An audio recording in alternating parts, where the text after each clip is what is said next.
Don't come back. We're moving on without you. That was my father's whole voicemail. 9 seconds. No anger. No hesitation. No sign he still saw me as his daughter. I played it twice, thinking I missed something. Maybe a reason. Maybe regret. Maybe one crack in his voice. There was nothing. So I texted back one word. Okay. Before lunch, the family trust was locked. By dinner, their retirement house deal was dead. By sunrise, I had 47 missed calls, and a lawyer begging me to call back. That's when they learned something too late. I was never the burden. I was the system keeping them afloat. But to understand how my own family chose the wrong child, you have to go back. My phone buzzed while I was still at work. I almost ignored it. My father rarely called unless something needed fixing. It went to voicemail. I played it standing over my keyboard, one hand still on the mouse. Don't come back. We're moving on without you. That was it. 9 seconds. No anger. No explanation. Just a clean cut delivered like a utility notice. I replayed it because part of me thought I missed something. Maybe a reason. Maybe hesitation. Maybe my name said like it still belonged to him. There was nothing. What hit me first wasn't pain. It was how prepared he sounded. Like this conversation had already happened somewhere else, and I was the last person invited. I stared at the screen while people around me kept typing, laughing, asking about lunch plans. Funny how the world stays normal when yours shifts sideways. A smaller version of me wanted to call back. Ask what I did. Defend myself. Earn my place again. That instinct dies hard when you've spent years being useful. So I texted one word. Okay. Then I set the phone face down and felt something colder than anger settle in. When people dismiss you that quickly, they usually believe they no longer need you. That belief was about to become expensive. I opened my laptop before the coffee cooled. My hands were steady, which surprised me more than the voicemail did. Shock fades fast when you've been carrying too much for too long. I logged into the family trust first. Two-factor code, password update, temporary hold on outgoing transfers. Nothing dramatic, just doors closing quietly. Then I moved to the Naples condo file. The Naples condo purchase had been hanging on my credit, my down payment, and a signature everyone treated like a formality. I withdrew consent and sent cancellation notice. One click can sound louder than shouting. Next came the shared support account. Groceries, insurance gaps, random emergencies, subscriptions nobody admitted using. Funny how family help always grows roots in your wallet. I froze the account and changed access credentials. For a second, I stared at the screen. Part of me still wanted to undo it all. Not because they were right, because I was trained to keep things smooth.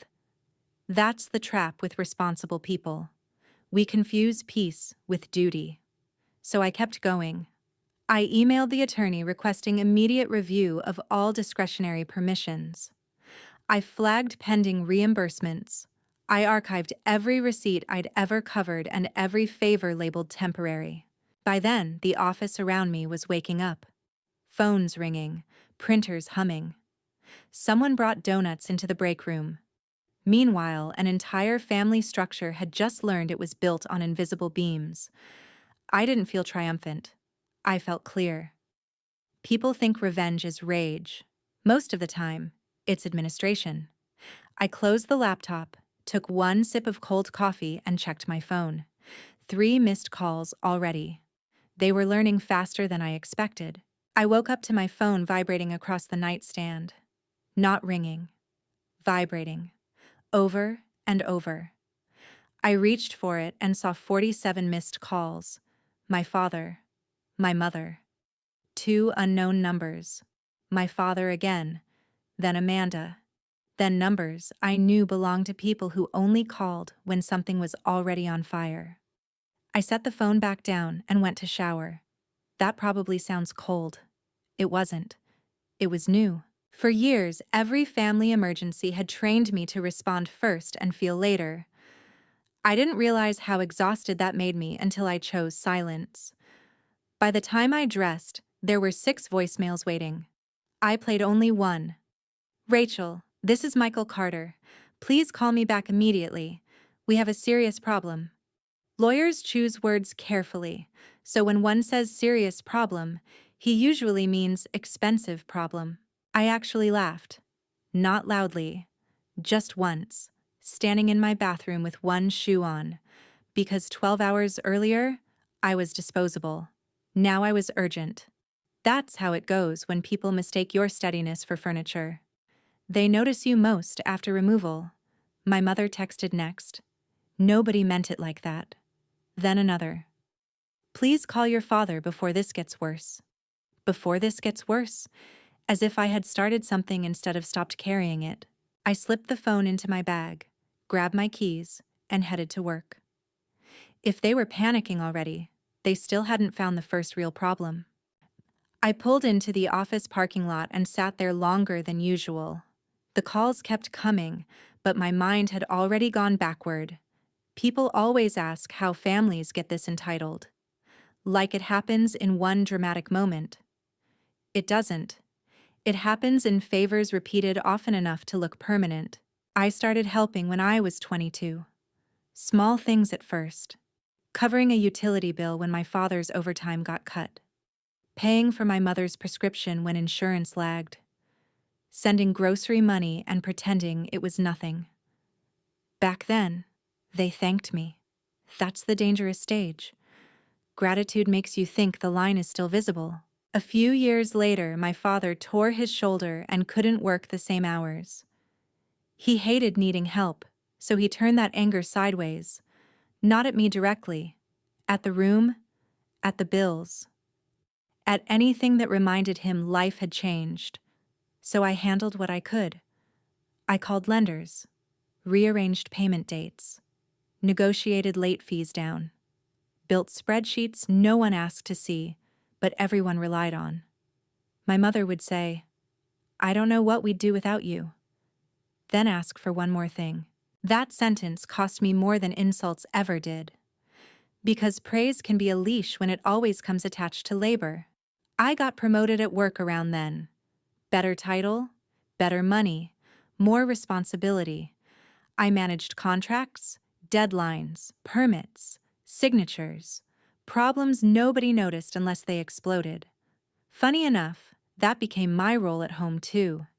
If the car insurance lapsed, I fixed it. If taxes got confusing, I fixed it. If the checking account dipped, I moved money quietly and called it temporary. Temporary is another word families misuse. My sister Amanda never liked details. She liked outcomes.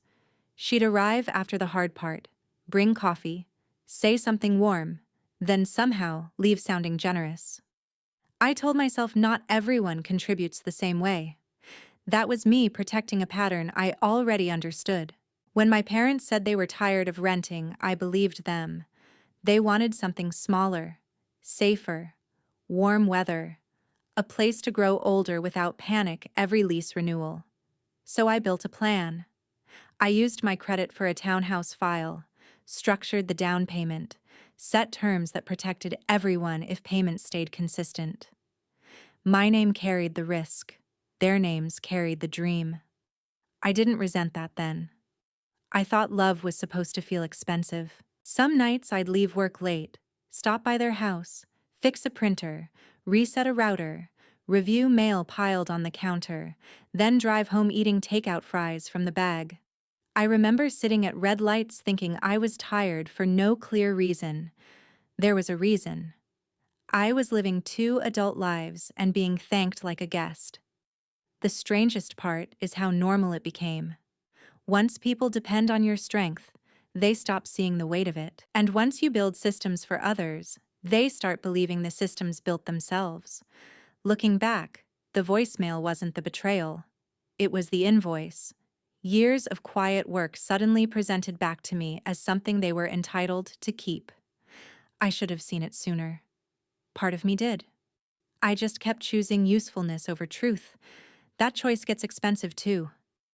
When I stepped out of my car, my phone lit up again. This time, Amanda was calling. I watched Amanda's name flash across my screen and let it ring out.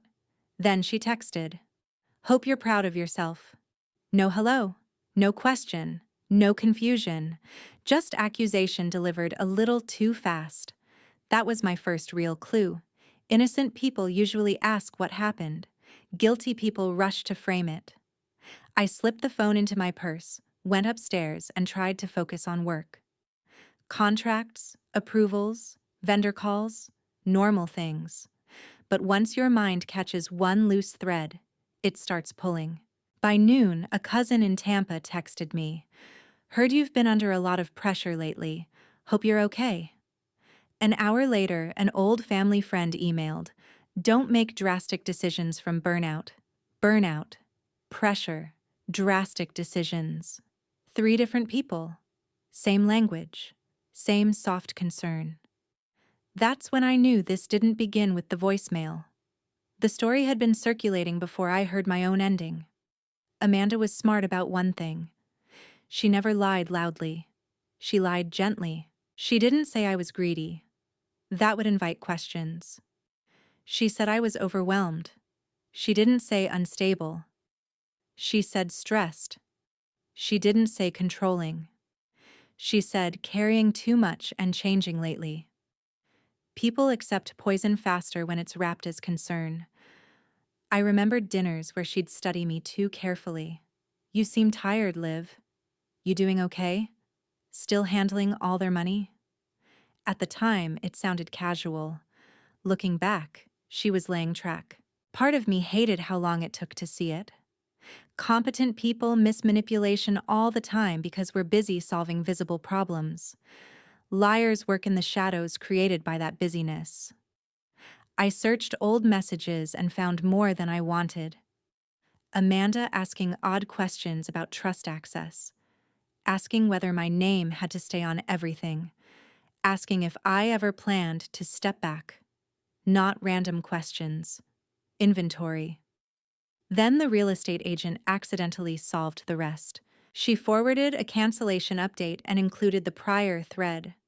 There was Amanda, writing that I'd become emotionally unstable and couldn't manage financial stress anymore. She said she was stepping in to help our parents move forward. I read it twice, then once more, slower. Emotionally unstable. That phrase wasn't meant to describe me. It was meant to replace me. Some people don't compete by building value. They compete by damaging trust. My chest tightened for a second. Not from heartbreak. From clarity. I had spent years protecting the family from hardship. She had spent weeks protecting herself from me. I forwarded the email to the attorney, saved every message, and opened a fresh folder on my desktop. If she wanted this story told in documents, that was fine. I speak that language better than she does. Then my father texted, "Please come tonight. We need to talk." I didn't answer my father right away. Instead, I cleared my desk, closed the extra tabs, silenced notifications, pulled a legal pad from the drawer, and wrote one word across the top. Timeline. That's what happens when I'm hurt. I don't break down first. I sort. I listed dates, payments, calls, property filings, every time Amanda asked strange questions, every temporary transfer that never returned, every message that suddenly sounded different now. Pain gets louder when you organize it. Part of me wanted to cry then, not because of the voicemail, because evidence has a way of proving what your instincts tried to protect you from. I knew something was wrong for years. I just kept choosing the kinder explanation. That habit costs more than money. I opened old folders, renamed files, downloaded statements, backed up emails. My printer hummed like it was helping me think. By 5 o'clock, I had 3 binders worth of truth and one very calm face.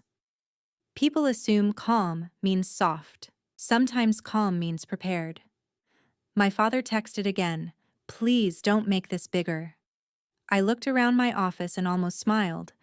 I hadn't made it bigger. I had only made it visible. Then I sent one reply. 7 o'clock. Everyone there. Bring whatever story you were told. I'll bring records. I left work with 2 binders on the passenger seat and a knot in my stomach I refused to name. The drive to my parents' house took 23 minutes. I knew because I'd made that trip 100 times to solve problems no one else wanted. This was the first time I went there to stop solving one. At a red light, I almost turned around. Part of me still wanted one simple apology. Something soft enough to let me stay who I used to be. But apologies offered before truth are usually just delay tactics. So I kept driving. My mother called twice. I let it ring. Then she texted, "Please be calm tonight." That one almost made me laugh. Families love asking the wounded person to manage the tone. I pulled into the driveway at 6:57. My father's truck was there. Amanda's car too. Porch light on, curtains half open. Everyone already waiting. They looked nervous enough to peek through blinds, but proud enough not to admit it. I sat in the car for a second and watched my own reflection in the windshield. I looked tired. Older than yesterday. Stronger too. There's a moment before confrontation when you realize fear and freedom can feel almost identical. I carried the binders to the front door. My father opened it before I knocked. He stepped aside without speaking. Inside, the table was already set. 4 chairs, water glasses, my mother twisting a napkin in her hands. Amanda sitting straight-backed like posture could pass for innocence. No one said hello. Good. Small talk is expensive when truth is waiting. I placed the binders on the table and stayed standing. Then I said the only thing that mattered. Let's start with what everyone thinks they know. I opened the first binder and slid one document across the table. Townhouse down payment receipt. My father glanced at it, then at me. I opened the second page. Mortgage pre-approval using my credit profile. Then the third. Escrow signatures. Mine. No one touched the papers yet. People avoid facts the way they avoid mirrors. Amanda crossed one leg over the other and gave a small shrug. Why are we doing this? Because memory gets creative when accountability arrives. I kept going. I laid out 12 months of support transfers. Insurance premiums I covered. Utility gaps I patched. Emergency dental work for my mother. Car repair for my father. Subscription charges no one remembered authorizing when they thought they were free. My mother's eyes moved faster with each page. I didn't know you kept all this. I did. Someone had to keep something. Part of me hated hearing my own voice sound that flat. I used to protect their dignity even while they spent mine. Then I placed the trust formation documents in front of my father. You told me last night I overreacted. This trust exists because you asked me for help after surgery and said you were scared. He looked down hard enough to avoid answering. Pain doesn't erase gratitude. It just makes some people rewrite it. Amanda finally leaned forward. No one said you never helped. That line was almost elegant. Minimize first, deny later. I reached into the folder and set down printed texts. Her messages asking whether my name had to remain on accounts. Asking what happened if I stepped back. Asking whether Dad could change authority without telling me. The room shifted. Those weren't questions from a worried daughter. Those were scouting reports. She said I was just trying to understand options. You were trying to create them. I handed my mother the email thread from the real estate agent. Amanda's words highlighted in yellow. Rachel has become emotionally unstable. I'm stepping in so we can move forward. My mother read it twice, then lowered the page slowly like it had weight. Amanda said I took it out of context. People love context once they're caught in exact wording. I opened the second binder. Timeline. Dates of her calls, dates of her texts, dates of concerned messages from relatives, dates of legal inquiries about replacing my approval role. 3 weeks before the voicemail. That was the moment my father looked at her differently. Not angry yet. Worse. Confused. Because betrayal hurts most when it arrives wearing a familiar face. He asked one question. 3 weeks ago? Amanda started talking too fast. Stress. Misunderstanding. Trying to help. Protecting everyone. I'd been distant lately. I let her speak. Liars often build their own trap if you give them room. Then I placed the last page in front of him. A message she sent our cousin the day before the voicemail. We may finally be free of Rachel's control. No one moved. Even the refrigerator hum sounded louder. My father's jaw tightened. My mother covered her mouth. Amanda reached for the page and I moved it back first.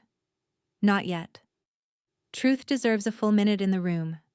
Then my father turned toward her and asked, very quietly, "What exactly did you tell us about your sister?"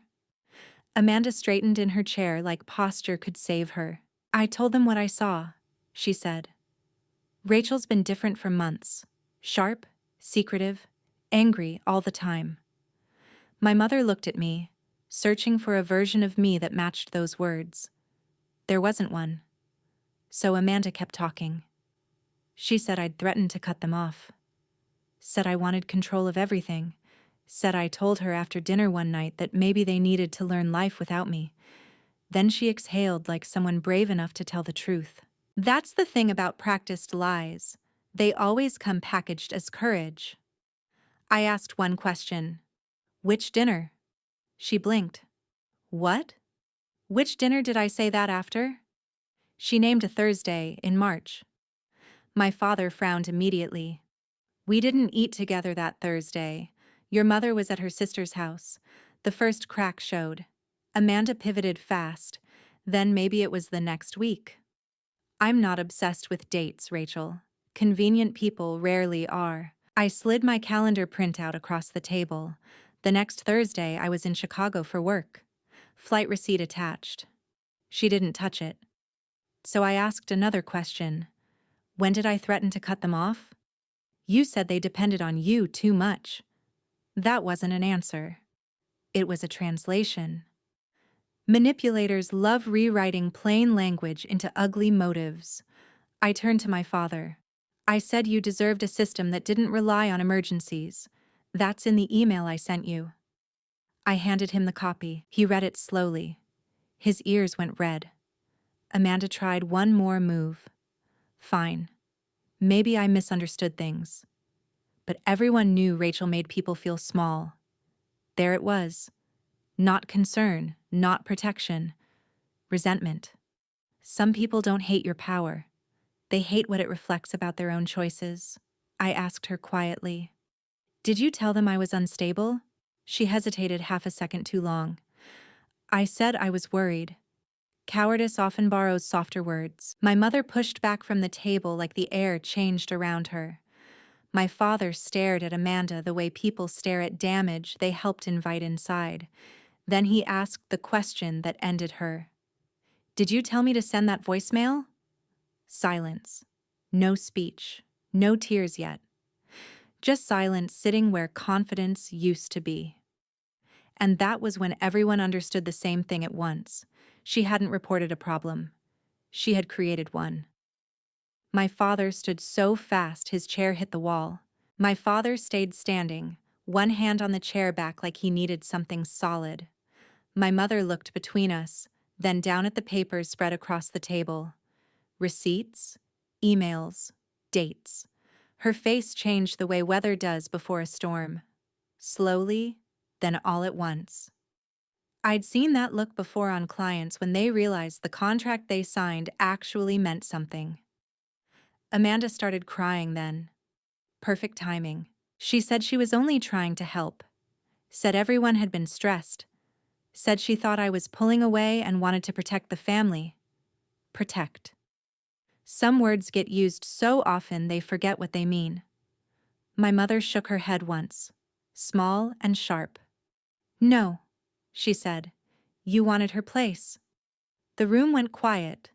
That line hurt Amanda more than anything I'd said all night because it came from the person she'd been performing for. My father finally looked at me, not through anger, not through pride, just directly.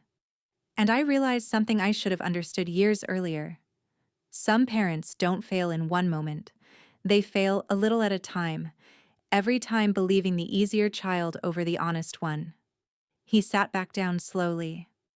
"I was wrong," he said. 4 words, late ones. Part of me had wanted that sentence for years. Another part of me no longer needed it. That's the cost of delayed truth. By the time it arrives, it can't buy back what it broke. My mother reached toward me, then stopped halfway. She didn't know whether comfort still belonged to her. No one did. Then my father turned toward Amanda and said the next thing none of us were ready for. "Get your things." Amanda laughed first. A short, sharp sound people make when reality feels temporary. "Dad, stop. You're being dramatic." My father didn't raise his voice. "Get your things." That shook her more than yelling would have. She looked to my mother next, expecting rescue out of habit. My mother stayed seated, hands folded tight in her lap, eyes fixed on the table. Then Amanda looked at me. That part mattered. Even then, she thought I was the real audience. "You're enjoying this, aren't you?" I almost answered. Then I realized some accusations are confessions wearing different clothes. "No," I said, "I'm understanding it." She stood so fast her chair scraped the floor, started talking in circles. "Everyone uses me. Nobody appreciates me. Rachel always wanted to make me look bad. Liars get loud when facts stay calm." My father walked to the hallway, opened the front closet, and took down the overnight bag she kept there. He set it by the door. That simple gesture landed harder than any speech. Consequences feel fake until they need a zipper. Amanda's eyes filled then, but even that looked delayed, like tears arriving after strategy failed. She said if she left now, she might never come back. My mother finally spoke. "Then you should have thought of that earlier." I'd never heard steel in her voice before. Maybe it had always been there. Maybe it only appears after shame. Amanda grabbed the bag and moved toward the door, still waiting for someone to stop her. No one did. When it closed behind her, the whole house exhaled. Some people call that cruelty. I call it the first honest boundary in years. Then my father turned back toward me, looking smaller than I'd ever seen him. My father lowered himself into the chair like age had found him in one night. He didn't look angry anymore, just tired in a way pride can't hide. For a few seconds, nobody spoke. The kind of silence that comes after damage finally introduces itself. Then he looked at me and said it plain. I was wrong.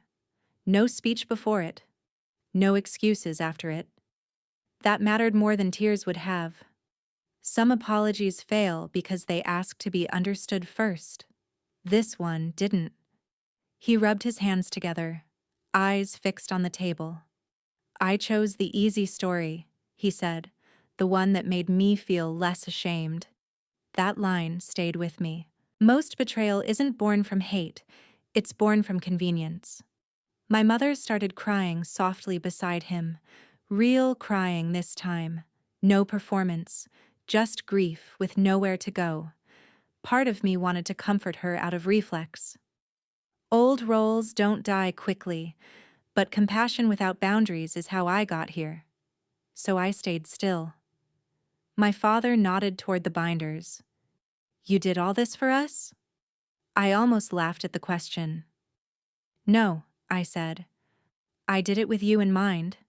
There's a difference." He took that hit quietly. Then he asked the question I knew was coming. "Can any of this be fixed?" Not, "Can you forgive me?" Not, "Can we go back?" Fixed. That told me he understood something important at last. Trust breaks emotionally, but it gets rebuilt structurally. I looked at the scattered papers, the empty chair Amanda left behind, the parents who finally saw the bill after years of using the service. Then I gave the only honest answer I had. Yes, but not the old way. I closed the binders and pulled a blank notepad toward me. If we were going to talk about fixing things, we needed to stop calling chaos love. My father sat straighter. My mother wiped her face and listened the way people do when comfort is no longer available. I spoke slowly. The townhouse deal could move forward, but only in my name. Not because I wanted leverage, because shared ownership without shared honesty is just delayed disaster. My parents would have lifetime residency rights. No rent, no fear of being thrown out. No one using housing as punishment the way family sometimes uses affection. My mother cried again at that. Guilt often arrives late, but it still knows the address. I kept going. Utilities would be auto-paid through a managed account I controlled. Insurance reviewed annually. Emergency funds documented. No more random transfers labeled temporary and forgotten by sunrise. My father nodded after every line. That was new. Some men only respect structure after failing freedom. Then I got to Amanda. She would have no access to accounts, deeds, trust records, passwords, or discretionary requests. No signature authority, no ability to speak for the family, no future claim built through confusion. My mother flinched. I understand, she said quietly. I'm not sure she did then, but she would. Mercy without memory is how cycles restart. I added automatic audit reviews every quarter, written approvals for any major change. Outside oversight from the attorney. If anyone challenged the terms through manipulation, benefits paused until review. My father actually gave a tired smile. You thought of everything. No, I said. I learned from everything. That difference mattered more than he knew. Part of me felt cold laying it out like business. Another part felt something warmer than forgiveness. Safety. People romanticize reconciliation because they've never had to survive the version without boundaries. I wrote one more condition. No private conversations about me deciding family policy. If there was a concern, it happened in the room, with everyone present. Sunlight is expensive to people who profit in shadows. My mother asked if I still loved them. That question almost broke me, because love had never been the missing part. I do, I said. That's why this has to change. She covered her mouth and nodded. My father reached for the pen first. Hands that once signed me out of the family now signed terms to stay in it. Life has a sharp sense of irony when you finally stop resisting truth. He signed. Then my mother signed. I gathered the papers, stacked them neatly, and slid copies across the table. Nothing dramatic happened. No music, no speeches. Just three adults learning that peace is sometimes paperwork. When I stood to leave, my father asked if I was coming back tomorrow. I picked up my bag and looked at the empty chair Amanda left behind. I'll come back, I said. Just not as the version of me you were used to. Amanda called 12 times the next day. I know because the screen kept lighting up while I was in a meeting. Same name, same urgency, different power. I let every call go to voicemail. When access disappears, panic usually sounds like entitlement first. Then came the texts. You turned them against me. You always wanted control. After everything I did for this family. That last line almost impressed me. Some people can stand in ashes and still describe themselves as the builder. I saved every message and forwarded them to my attorney. Not for revenge, for pattern recognition. By the end of the week, relatives stopped repeating her version of events. Funny how gossip loses stamina when documents enter the room. Her husband Jason called my father once. Quiet voice. Short conversation. 2 days later, he moved out. Apparently, trust matters more when it happens to you. My mother told me Amanda was staying in a small apartment across town. Temporary lease, cheap furniture, boxes still unpacked. She said it like she wanted sympathy from me. What I felt was something harder to explain. Not joy, not pity, just proportion. For years, Amanda lived inside structures other people built and mistook that comfort for talent. Reality can feel cruel when it finally charges rent. Part of me wondered if I should reach out. Old habits still whisper long after they lose authority, but rescue offered too early becomes permission. So I stayed silent. Sometimes the kindest thing you can do for someone manipulative is let consequences speak without interruption. A month later, my father left me a voicemail of his own. This one sounded very different. I played my father's voicemail in the parking lot outside the title office. His voice shook this time. Not because money was gone, because certainty was. He said he was sorry. Said he knew now what he threw away when he let someone else define me. Said he hoped I'd come back.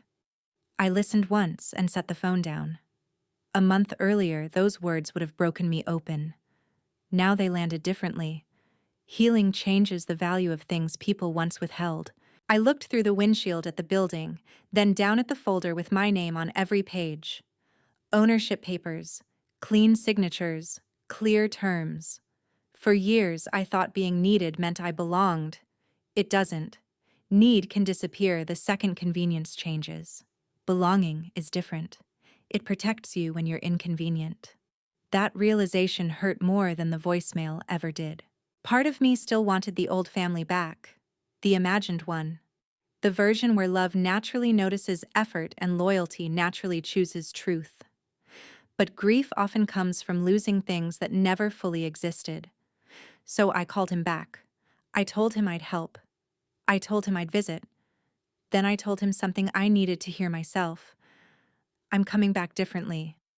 There was a long pause. Then he said, I know. For the first time, I think he did. And that made the next step possible. I did go back, eventually, but not as the daughter who absorbed damage and called it love, not as the fixer everyone summoned once things broke. I went back as the woman who wrote the terms. The house was protected. My parents were stable. The trust was locked. My phone was quiet. Amanda had no door left to enter.